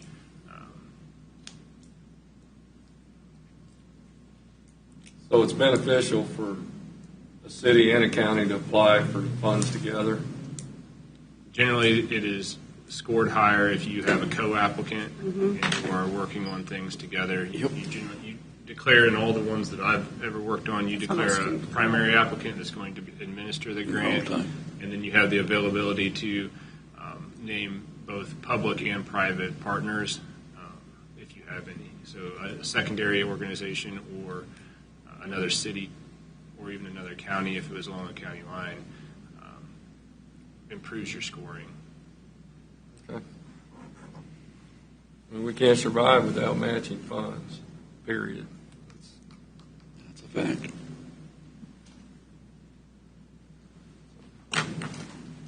Any other questions for Bill? Well, not on this, but while he's here, that grant we heard about when we were down there. I'm skipping ahead. Oh, yeah. What was a raise? What was that called? A raise grant? Raise federal grant. Yeah. It was brought to our attention a couple weeks ago. Yeah, raise grant. Yeah. Raise grant. That there's funding for electrical upgrades as long as you put in electric car chargers. And you believe you two commissioners had a conversation with the fair board that they have electrical upgrades that need to be done at the fairgrounds. Yes. And it basically said as long as you're putting in car chargers, that you're eligible. Whether you use them or not, it will be funded. Yep. So I didn't know if that was something that the fair board should seek, or I don't know if Tom's been working with them. I don't know if he's. Tom? Oh, okay. I don't know if you relayed that to them or not. Yeah. Well, actually, he's going to be on board to talk to us. What? Why can't we just let I said he Tom? can't talk from the back of the room. He has to. Oh, I was going to say he's going to report turn's to us, so coming why up. didn't we just let him do Yeah, it just then? real briefly, I have had conversation with the fairgrounds and approached them with a grant. I don't recall if it was the raise grant or if it was another one. This was probably a month and a half ago, to where whatever application I was presenting to them at that time had a really fast turnaround, and they said they were kind of, I don't want to say they were too busy, but they said, why don't we see what else might be out there in the summer? So I've got a note to reconnect with them early part or mid part of the summer and pursue some grants. Because actually, I do recall now there were two application dates. One was very early on this year that they could not make. There's another one later on in the year that I believe that they can. So we will be pursuing that. And again, I don't recall if it's the raise grant or another one, but it's very similar if it's not. That's what Doug is talking about. The meeting we went to. Kansas is estimated to receive $3.8 billion in formula funds for a 5-year period. Yeah. That's sure be worth looking at. But if they've already started a project, they could be eligible for that And funding. that's what the problem was with the early application was they were already willing to. In fact, I think they were opening bids. Okay. Maybe the day that we talked. So they're going to have to wait until the next application round. Bad because it said it was well funded and pretty easy to get. Yeah. Not too many people applied for it. KDOT, from a KDOT perspective that I've looked at in the past, and I know Tom has walked away now, but he had looked at also, they have electrical charging corridors, and if you're not located on one of those corridors, then and you don't have government property to place it on, then you aren't eligible for the funding. And unfortunately, 4th Street out here, Main Street, is not part of that corridor, despite the number of cars that we get in the proximity to the courthouse. We weren't eligible for any of the funding for those charging stations that have come up in the past through KDOT. That's a shame. Maybe if we ran a conduit around the ledge. With the raise grant, I was at that when we were at not the last meeting, but the previous meeting. I was at a seminar on the raise grant, and they were talking about if you have a floodplain and you're going to designate a reroute designated roads that for when there was flooding, that you could obtain raise grant funding to help improve those roads. Are you familiar with that? Not specifically with the floodplain. I'm more familiar with the criteria that was set forth about socioeconomically disadvantaged areas and traffic disadvantaged areas. The state of Kansas supported one raise grant application about 18 months ago, and I don't know if they have continued to apply for that raise funding. I believe that we may have just stayed neutral on it, but the city of Leavenworth was very active in partnering with KDOT, and they applies for raise grant funding for portions of the cost of the bridge replacement. And so that was the only application that KDOT put in statewide because it was the only application that met all of the criteria because it directly connected to a socioeconomically disadvantaged area, and it was also in the census identified as a transportation disadvantaged area. And they were not successful in getting that funding. And so I think that there, while floodplain may be a factor, anytime you're mitigating something, you get you score higher. But I think a lot of the scoring is related to economic impacts for socioeconomically disadvantaged areas, which none exist in the county. Well, that makes sense, but I know they did mention this, that if you had routes that were going to be, when there was flooding, routes that people would have to take, that would be eligible. So you might we can look at it. I know there are the NOFOs, the Notice of Funding Opportunities, that the federal government puts out on a regular basis, and they have a website that lists those out and all the grants that are open. Periodically, probably on a bi-weekly basis, I do open that up and take a look at it. I know Mark does as well. And what I have found is, while they have a lot of money out there and they're having a hard time finding ways to spend some of that money, they have set the criteria for application at such a defined scope that a lot of entities aren't eligible for that funding. So they had bridge funding, but you had to have, I believe it was a $30 million project or larger. They've had infrastructure funding for roadways, but they needed to be connected to transportation or socioeconomically disadvantaged areas to apply. So there wasn't any funding 2 weeks ago. I haven't looked in the last week and a half, but 2 weeks ago when I really read through it again, there wasn't any funding opportunities that we were eligible for to apply for federal funds. So, and on that note, it's a good thing to bring up the fact that Bill has been able to obtain state, local, and federal grants of, is it $29 million? That's, I think, of that sheet. Yeah, I believe it was the last time I compiled the sheet, it was like $29 million, but I think we had received that congressionally directed spending and some other funds, so it's in excess of that at this time, probably. So that's great. Significant. That's what I'm saying. We can't survive without that funding. So, with that being said, how close are we coming on County Road 30 bid? Well, we still have not received an FHWA agreement. It is in their court to send us that agreement. I have reached out to their Topeka office and have not received anything, and I don't believe you've received anything at this point from the Federal Highway. And so we're just continually reaching out to them, and we've reached out to Senator Moran's office and spoken with them a couple of different times, but they said 6 to 8 weeks, and I would have to count, but I believe we're about 6. Oh, okay. And so hopefully within the next week or two, we'll hear from the Federal Highway Department in Topeka and start to execute that. It'll be presented to you, I'm sure, as an agreement that we sign. And then as soon as we have the agreement in place, we can bid the project. All the utilities are relocated and everything's ready to move towards construction. Now, I will state it is not an ideal time to bid that project. I would not bid that project during midsummer. You're going to end up with a winter shutdown, and it's going to extend the length of that time that project is being worked on and inconvenience the public. But because they did not pass that budget for 5 months, they did not offer an extension of the use of those funds. And so we need to start the project immediately or as soon as possible, and it will extend the duration of the project, but we have to be able to spend both of those funds and the Kansas cost share funds that we got prior to the deadlines, which won't be a problem. There will be a winter shutdown to that project. I don't think the people who've been waiting 30 years for this are going to mind this at all. Well, you say that.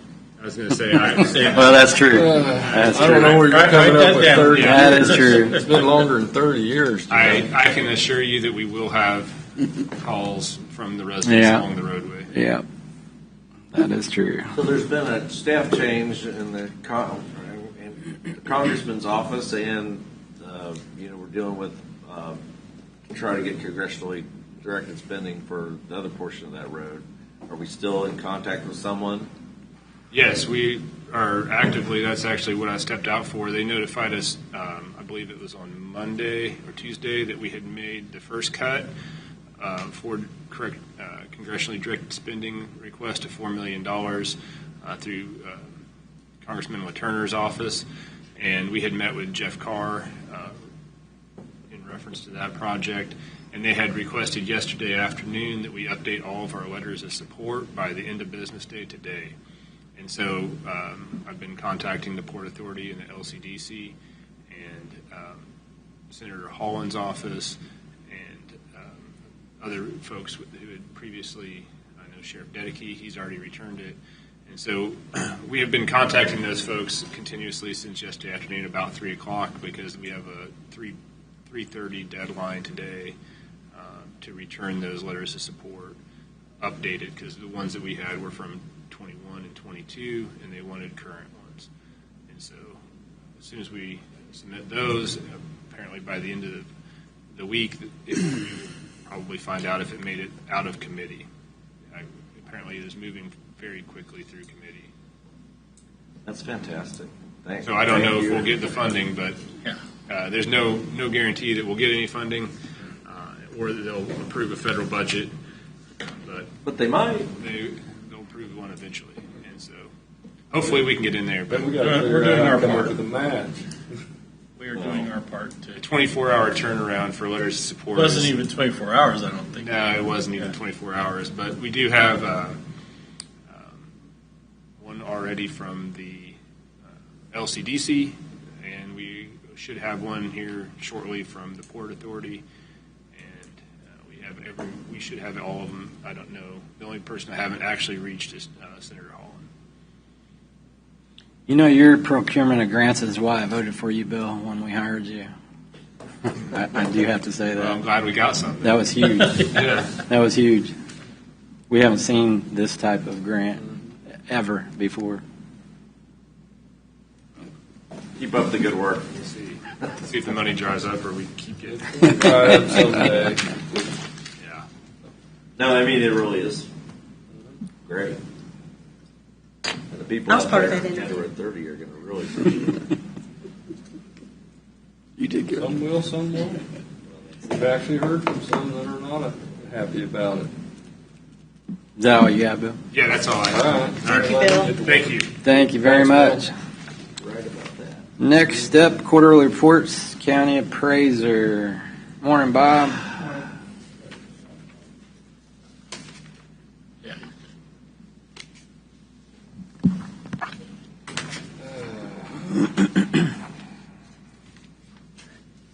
So we're just finishing up. We finished up holding our informal hearings. We sent our evaluation notices on the 1st of March. There was 30 days to appeal those values at the informal level. They'll still have a chance to appeal the values when they pay their taxes under protest. You do one or the other, you can't do both. We had 282 hearings. That's quite a drop from previous years. The values did not go up near as much as it has in previous years. Bob, I was going to ask you, so that number, is that just spring hearings or is that? That's just spring hearings for all those. Okay, so those numbers do compare directly to each other. Say again? So those numbers do compare directly to each other. I was thinking yes. the 23 and down was the it spring wasn't. and fall numbers. This is just spring hearings each year. Okay. So Wow. it doesn't include any paid process. Big drop. Yep. To me, that was always the gauge on how they accepted your evaluation. If you have a lot of people protesting, they think, oh, the appraiser's not right.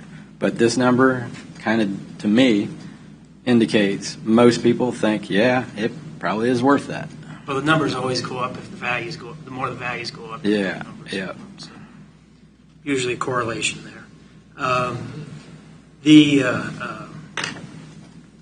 We had sent out over 5,000 personal property renditions.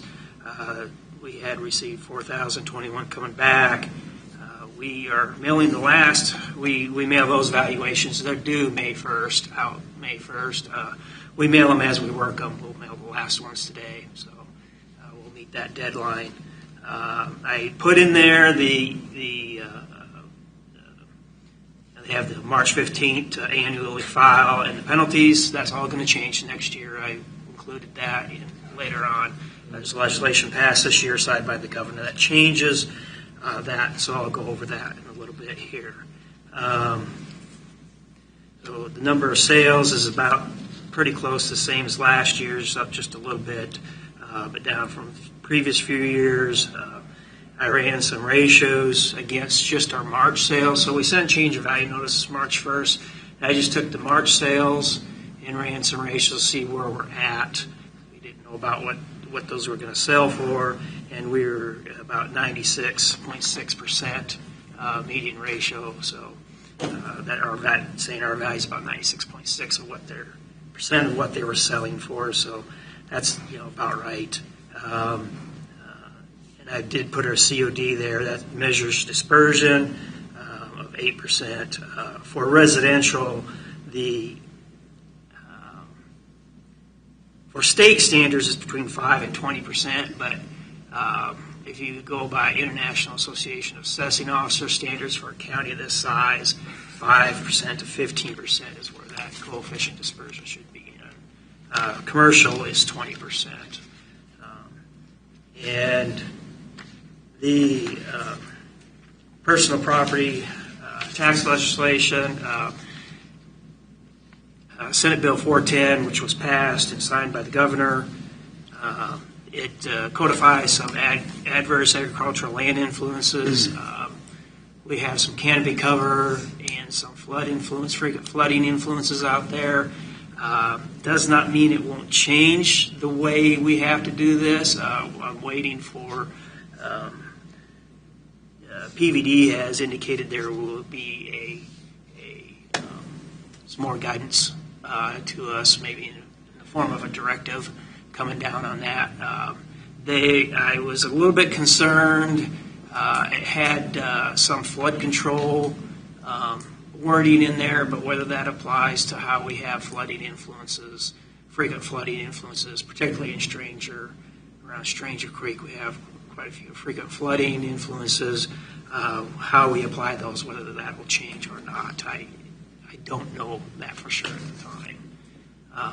We'll have to see how they interpret that, and how that is. But Bob, you already changed all your wasteland to percentage canopy cover. Yes, correct? we did.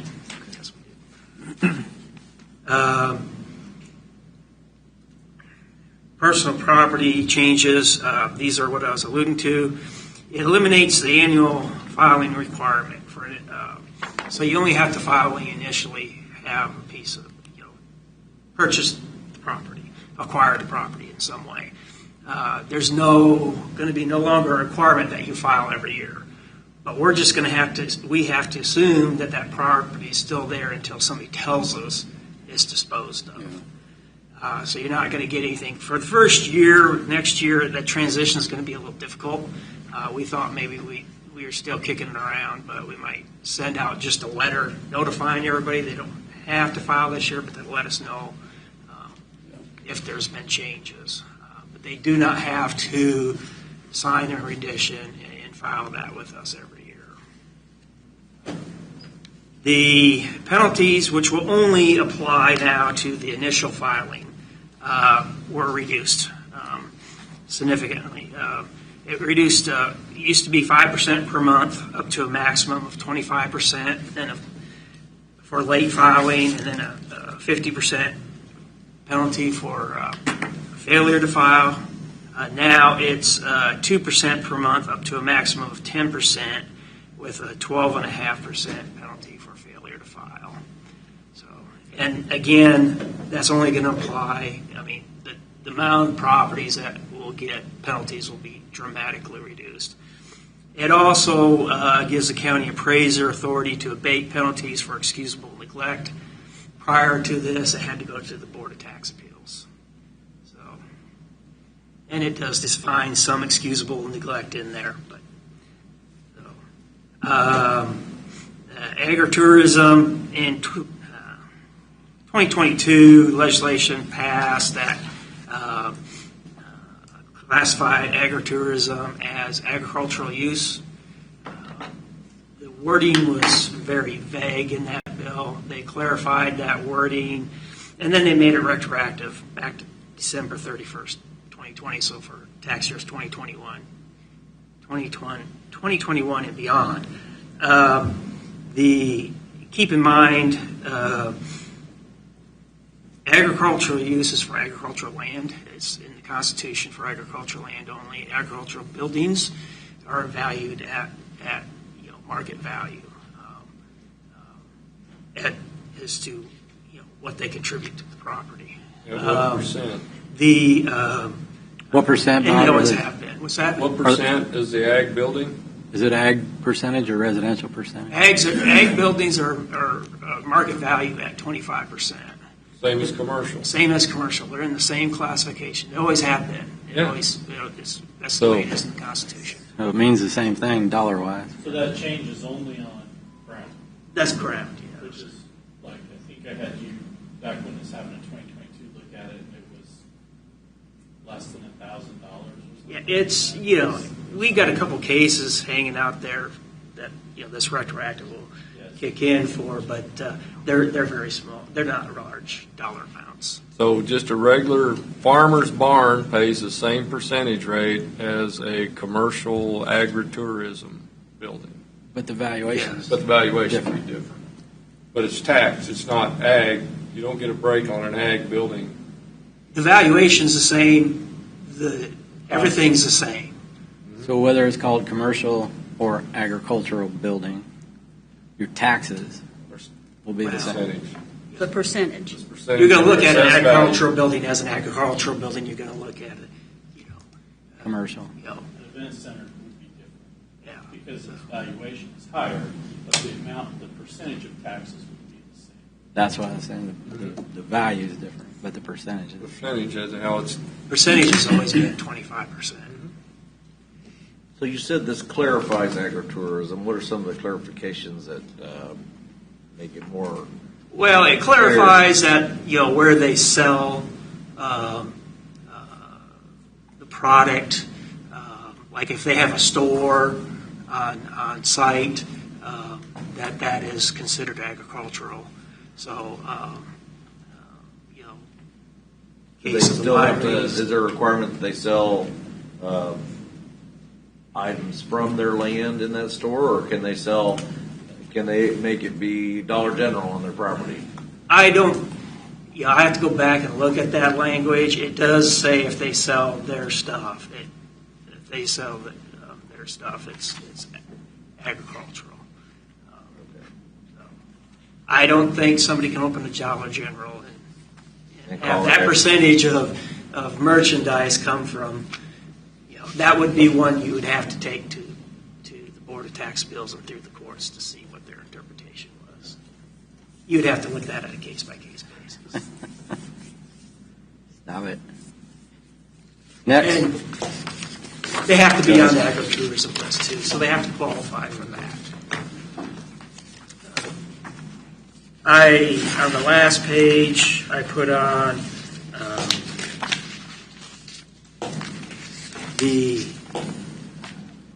this is the 2023. So this was they don't even have it published yet, but this and it says preliminary up there ratio, and this is what our values were against 2023.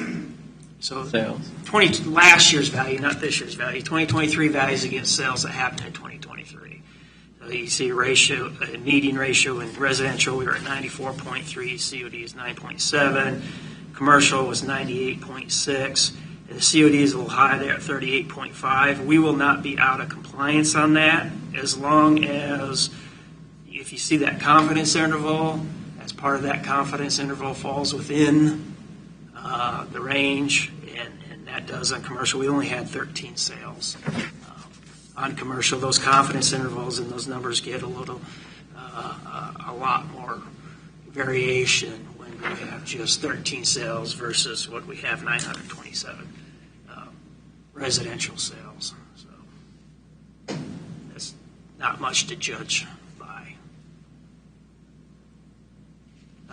And then other than that, we have a couple people, one retired, one went to another job, so we have some openings in our department, so we'll be advertising for some deputy appraiser, a long time, Mark Buchanan, retired, last day was yesterday. So. Very good. Any other questions for Bob? Bob. Thank you, Bob. Thank you, Bob. Thank you. Appreciate it. Thank you, sir. Next up Come on down, Tom. Economic Development, Tom Cole, welcome.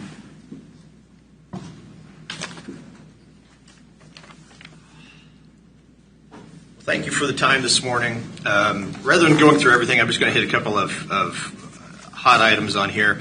But earlier this morning, we talked about the comprehensive plan. Just to reaffirm with the county commissioners is when projects come in, when tire kickers come in, folks interested in development projects, we do actively encourage them to look to properties within the cities of the county or adjacent to that could easily tap into the infrastructure and perhaps annexation for of those communities that already have services.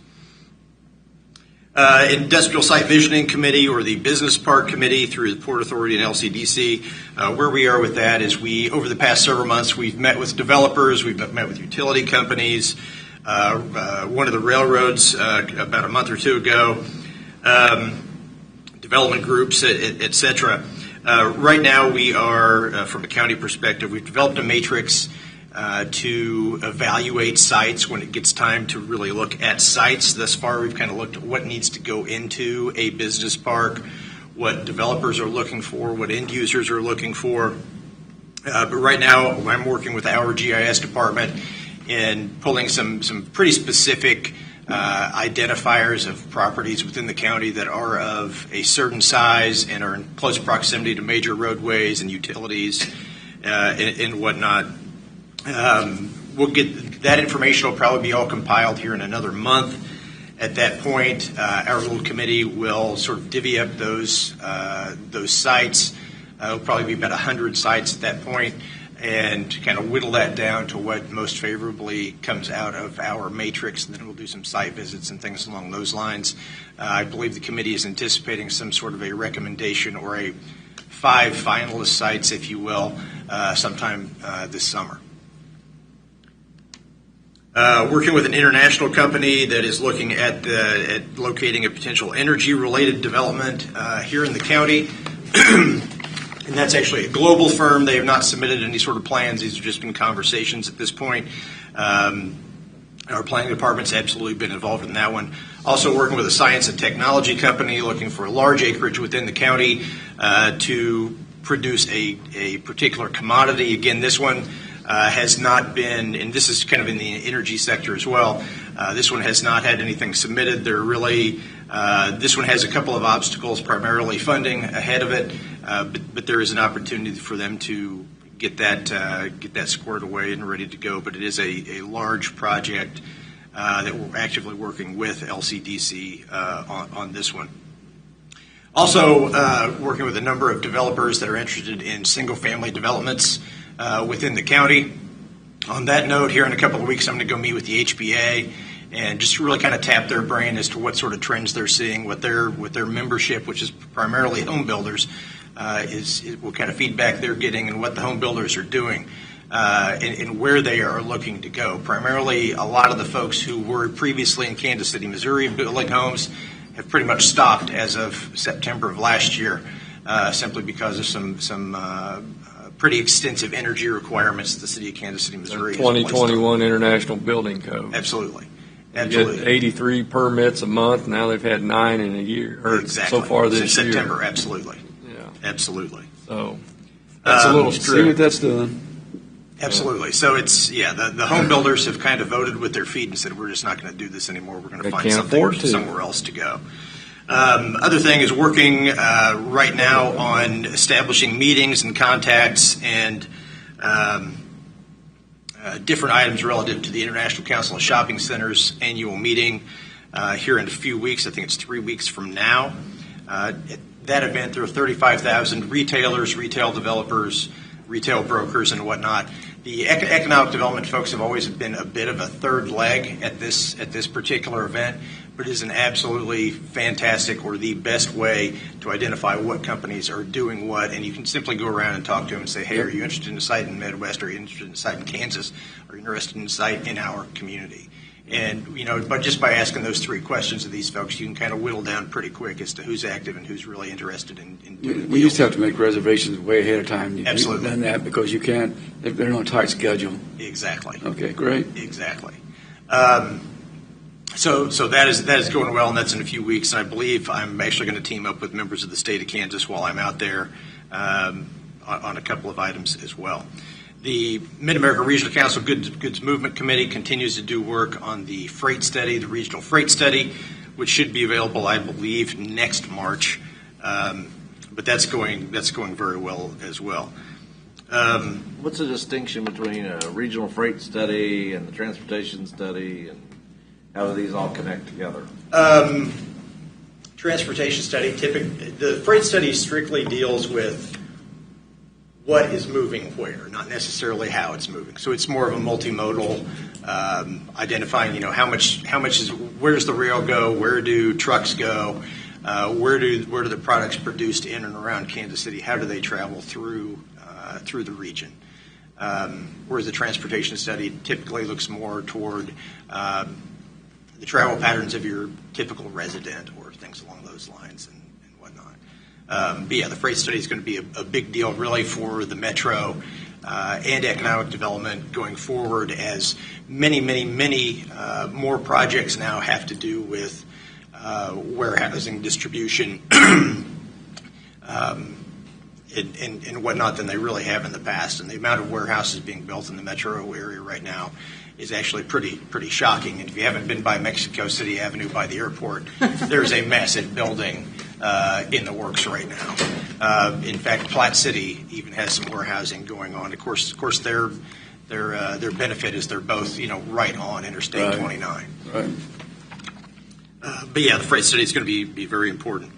Again, mentioned that meeting with HBA here in a couple of weeks. Right now, we're starting to see, and I think I can speak for LCDC and the Port Authority on this as well. We're starting to see really an influx of project activity. Now, there's a difference between activity and true projects, but there are a lot of folks looking for spaces out there right now, particularly larger spaces on the commercial and industrial side. And retailers are also still absolutely kicking around, and they've started to come out of the woodwork a little bit more so far the first quarter of this year. Last year, when I went to the International Council of Shopping Centers, I met with 70 or 100 retailers over the course of a couple of days, and each one of them basically said, we don't trust the workforce in America right now, and we don't want to make a capital investment and have to hang up a little sad sign that says, sorry, not enough people showed up for work today. Yeah. I think they are learning to accept that as kind of the normal for some time to come. Because they are starting to make moves and starting to make some advancements in establishing new sites and locations. But again, I'll have more information on all that here in about 3 weeks. And aside from that, I've also included the market snapshot, which kind of shows year-to-year changes in different aspects of our marketplace: industrial, retail, office, and multifamily housing. Looks like it's gone up quite a bit in all of them. Absolutely. On the industrial side, I think there was a bit of an increase on the inventory or availability. That's primarily in this county relative to Hills project. But the constant in all of those market sectors is that costs are going up and have gone up, especially rents. Double digit. Absolutely, as they are pretty much on everything else Yeah. as well. So, with that, I'll entertain any questions you may have. Tom, do you know if that, what was that Senate bill on economic development for revenue neutral, 468, sound right? I think so. I do not You know know how if that passed? To do any funding of economic development, you'd have to be revenue neutral. It didn't pass. It didn't pass? It didn't pass. I don't think so. I don't think it came out of committee. Yeah, I hadn't heard anything about it in a while. Mr. Lothry says no. Okay. I don't believe it did. He I doesn't kind of tried know. to keep track. Yeah, me too. It's hard to keep track of all I the know. All the ones House going on. bills and Senate bills. But Amendments. I think they probably ended up using it. They probably ended up reusing it to be something else because Well, I didn't know if none it of was the bills that bundled start into out as something one or- thing end up as Which another. we see all the time. As One of their you've tricks. seen Yeah. just this week see all where the they time. took some kind of an insurance bill and have gutted it to become a star bond Yep, gut and done. amendment. All right. I guess we won't know until they probably have a special session, finally finalize everything. Yeah. So on your matrix on the industrial site visiting committee, are they releasing their matrix? Yeah, I don't think there's any reason for it to be secretive. Yeah. And I was wondering, is proximity to other development like Panasonic or Hills, is that? I think that will all be a part of it at this point, and there will probably be a couple of different rounds of these matrices as well. Primarily up front, it'll be relatively simple: proximity to roadways, proximity to rail, if that opportunity exists, outside of the floodplain, close to existing electrical substations, and also as close to the cities as possible too. So. And do you think you're going to have? You said you said 100, but I think only going to have. I think based on the initial GIS search going through and pairing out the properties that are in the floodplain and pairing out those that are not, I think the electrical substation location is going to probably weed out several, and honestly it should. I mean, simply because the lead time on that is so long, and energy is pretty much the number one component of any industrial project now, because they're using volumes of electricity that frankly our utility providers, Evergy, Westar, whoever, have never seen requests for volumes of electricity this high. And we're not necessarily just talking about large operations like Panasonic. There are many facilities much smaller than that still require a massive amount of power. So power will continue to be a cornerstone of all these developments. We might outpace the windmills if we're not careful. I think the windmills. We already have. We need to be getting us another coal-fired plant here. This was probably a planning and zoning question, but it was a House Bill 2704 about home-based businesses. Do you know how that went? Like I said, it's probably a planning and zoning question, but it's economic development. If you're going to have a whole bunch of home-based businesses now that the county can't break out. Yeah, we heard about that too. So, did the government competition bill go anywhere? I'm not. Didn't you stay up till 12:30 last night? Until 12:30 last night. That you got to be very careful with that kind of thing, because I was mentioning to one of the people that's involved with that legislation that the Bonner Springs YMCA, it's connected to the school. It's sort of quasi-governmental in a way, and they would view that as being competitive. Well, it just opens up the door every year for something else to get added to it. To be exempted. Yeah, that's the problem. It's not exempted. Grocery stores, rental houses. Does a water park, restaurants, like maybe one over at Legends that we all are familiar with, would that be considered competition to a YMCA, which there's one right down the street, by the way. Mm-hmm. So I mean that. So they're exempt. Would it be? I mean, that's the thing. I don't think they've taken into consideration everything. This goes more and and it's within. I don't remember the number of miles. 5 miles. 5 miles. It doesn't cut it off at the state line either. It just says within 5 miles. So potentially, the way it's worded, a government entity in Missouri could impact the taxes in Kansas. So it's poor legislation that I hope didn't go in. At best. What's new?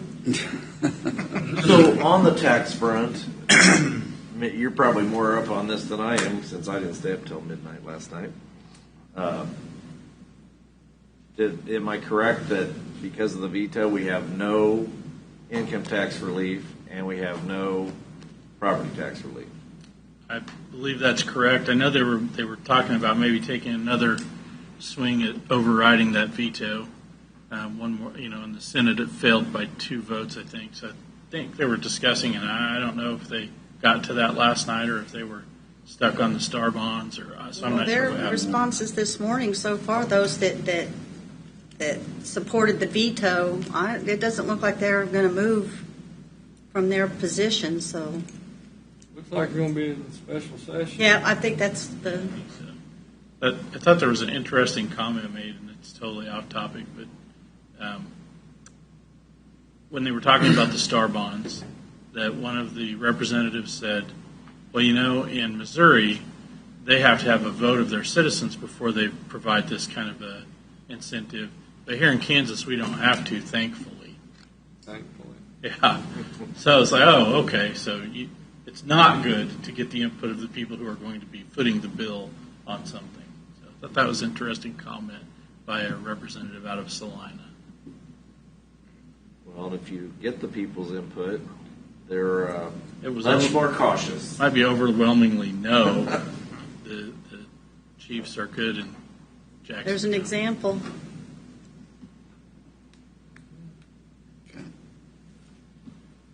I'm good. Anything else, Tom? Don't think so. Any other questions for Tom? No, Thank you, Tom. Thank you. Thank you, Tom. Thanks. Thanks for waiting. That concludes. Last but not least. That concludes our presentations and discussion items from others. The commissioners want to go around the table. Doug starts. I started. I don't have anything in particular. We went to the 4-H Foundation dinner. Oh, yeah, we did. You spent a lot of money there. Yeah, I did. You forgot that, Jeff. So I just wanted to point out, thank you for bringing that up. When these people say, oh, the commission doesn't support 4-H or the extension, or it's not that we don't, as me and Doug can prove. We spent a lot of money at the banquet to support 4-H. It's with county taxpayer dollars. We can't choose people's charities for them.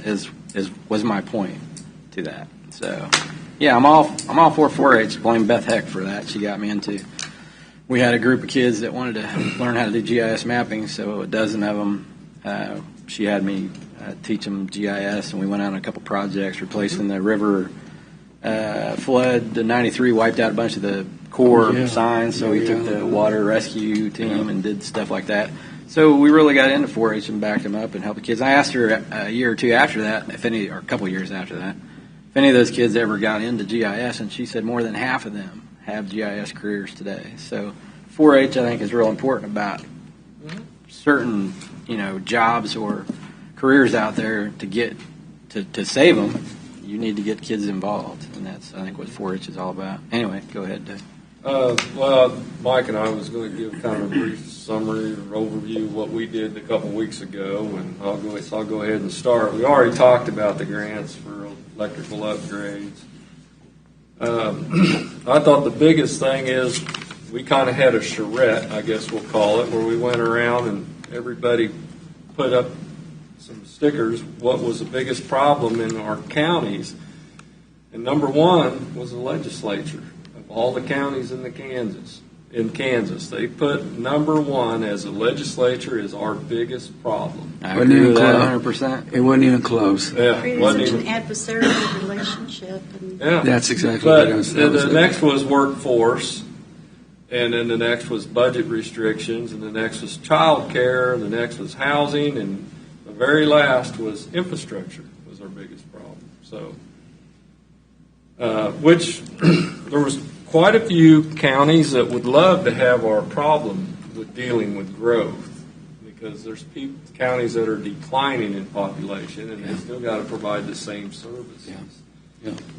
So that was interesting, and then there were some people that we talked to that, we just said we got to try to work with the legislature to try to come up with something other than LABTR to work with something, and there were some suggestions that maybe that the state could start funding some of the courts or the sheriff department or something to help our budgets, because look at the largest chunk of our budgets, a lot of it's law enforcement. And maybe they could do something like that to replace LABTR. And a lot of talk came up about tax abatements, the 100% tax abatements for businesses. There's talking that maybe they should do a 50% tax abatement for 20 years, so you get a business that's in for the long haul instead of just coming in here. Getting it on. I mean, there was a lot of good that come out of it. What else did we have? I think one of the things too, Doug, is I'm always interested in listening to legislative session update from Jay Hall and Mike Taylor, because they're usually got the latest on that, on what's happening in Topeka, and it was changing as we were sitting there. Right. I mean, they couldn't it even was definitely a fluid meeting. And one of the other things too, I enjoyed was ethics and accountability for county government. Listen to those folks and some of the issues they've had. I think we're in pretty good shape. But it was nice to hear what other people have gone through and what they have to say. And one of the other ones too is, and I think Bob does a great job. We do this every year. I know, Mike, you heard Elijah, the appraisal process in Kansas. I think that is for the new people, I think that's interesting to show them on the percentage where you need to be by state statute and what you're allowed to do. Because a lot of new county commissioners don't understand that until you walk them through it. Not here, but new elected ones out west. And there was a few commissioners that, if we can't get something on LAVTR or something to replace it, maybe time for a class action lawsuit. We all join together and try to get our money back for the years we didn't get it. I think that's. I've always said, I know I hear, and I'm just bringing this up now. I'm glad you go to. I've always felt if we don't get anything this year, maybe attorneys will tell us different, but I don't think there's a timetable on as far as going back and asking when the law's been broken if we can't get some kind of judgment to get them going. I think the only reason they're acting this year is because, and thanks Leavenworth County has been leading the way along with other folks at mainly Leavenworth County, the pressure that we're not going away from this LAVTR, you need to do something. And if it ends up fails, with what it looks like is happening right now, we don't get anything. Folks, I'm telling you, that's money that's just been thrown down the tube. And I think the school board made it very clear when they went after them and said, you can't do that, legislators. And I'm not sure we'd win or lose, but when we're talking about millions and millions of dollars, what we could do to reduce things for the people across Kansas, especially Leavenworth County, I just don't know if we should just say bye-bye to it. My 2 cents. Especially when it was a law. Yeah, I know that's what I'm saying, Doug, yeah. I mean, we can't break the law. That's right. So, and then I thought I'd touch, that's pretty much, I'll let Mike finish up on that. But then I went to the Mid-America Regional Council, and something that was interesting, in that meeting, it's on the landfill studies, it said Kansas has a huge capacity of landfill, that a lot of Missouri trash would be coming to Kansas. So, Oh, yeah. Interesting. Yeah. The one out Topeka's got a lot of area, and Lawrence has got a lot of area. And I don't know how much the waste management area has. But, we have transfer stations, so I guess other people have transfer stations too.